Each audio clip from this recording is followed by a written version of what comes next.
যদি ভুল ট্রেনে উঠেই পড়ো, তবে সামনের স্টেশনে নেমে যাও, কারণ তোমার পথ যত দীর্ঘ হবে, তোমার ফেরার পথ তত কঠিন হবে।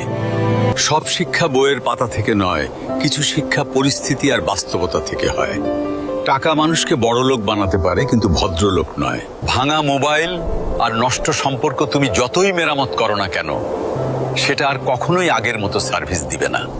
মিথ্যেবাদীরা এখন সবার প্রিয় হয়, আর সত্যবাদীরা হয় অপমানিত আর অবহেলিত। অপমানিত স্থানে কখনো দ্বিতীয়বার যাবেন না, কারণ যেখানে আপনার সম্মান নেই, সেখানে আপনার না যাওয়াটাই ভালো। মিথ্যা তখনই জিতে যায় যখন সত্য বলা মানুষগুলো বোবা হয়ে যায়। চরিত্র আর ব্যবহারের যত্ন নিন। দামি পোশাক আর গাড়ি বাড়ির মালিক হলেও ভালো মানুষ হওয়া যায় না। কোনো কিছু না খেলে যেমন স্বাদ বোঝা যায় না,